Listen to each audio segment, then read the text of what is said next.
ದೇಶಕ್ಕೋಸ್ಕರ ದೇಶ ನಮ್ಗೆ ಇವಾಗ ಅಲ್ಲಿ ಸರ್ವಿಸ್ ಮಾಡಿ ಬಂದಿರೋದ್ರಿಂದ ಇಲ್ಲಿ ನಮಗೆ ಪೆನ್ಷನ್ ಕೊಡ್ತಾ ಇದೆ ಅಂದಮೇಲೆ ನಾವು ಅವ್ರು ಯಾವಾಗಲೇ ಕರೆದ್ರು ರಾತ್ರಿ ಆಗಲೂ ಯಾವಾಗಲೇ ಕರೆದ್ರು ಈ ಥರ ಬನ್ನಿ ಅಂತ ಕರೆದ್ರೆ ನಾವು ರೆಡಿಯಾಗಿರ್ತೀವಿ ಹೋಗೋದಕ್ಕೆ, ಯಾವತ್ತೂ ಹಿಂಜರಿಯೋದಿಲ್ಲ.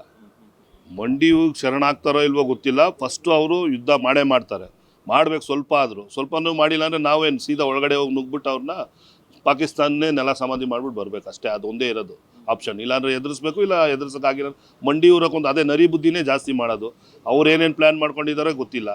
ಇವಾಗ ಎಲ್ಲಿಂದ ಅಮೇರಿಕಾ ಅಂತ ಹೇಳಿಸ್ಬೇಕು, ಯಾರು ಅಮೇರಿಕನೂ ಸಪೋರ್ಟ್ ಮಾಡಲ್ಲ ಅಂತ ಹೇಳಿದ್ದಾರೆ.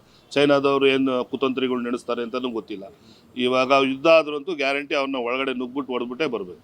ಈಗ ಪಾಕಿಸ್ತಾನ ಜನರಲ್ ಅವರೇನೆ ಇವಾಗ ಇಸ್ತೀಫಾ ಕೊಟ್ಬಿಟ್ಟು ಅಥವಾ ಏನೋ ಮಾಡಿ ನಮ್ಮ ಫ್ಯಾಮಿಲಿ ಸೇಫ್ ಆಗಲಿ ಅಂದ್ಬಿಟ್ಟು ಅವರು ಬೇರೆ ಬೇರೆ ಕಂಟ್ರಿಗೆ ಹೋಗಿದ್ದಾರೆ. ಇವಾಗ ಬಾಂಗ್ಲಾದೇಶದಿಂದ ಅವ್ರು ಸಪೋರ್ಟ್ ಮಾಡಿದ್ರು ಇನ್ನೇನು ಫೈನಾನ್ಷಿಯಲಿ ಸಪೋರ್ಟ್ ಮಾಡ್ಬೋದು. ಈಗ ಇಲ್ಲಾಂದರೆ ಅವರು ಮಿಲ್ಟ್ರಿ ಬರುತ್ತೆ ಅನ್ನೋದು ಗ್ಯಾರಂಟಿ ಇಲ್ಲ ನಮಗೆ. ಅದೇ ಫೈನಾನ್ಷಿಯಲಿ ಸಪೋರ್ಟ್ ಮಾಡಿದ್ರೆ ಮಾಡ್ಬೋದು ಅಂತ ನಮ್ಗೆ ಅನ್ಸುತ್ತೆ.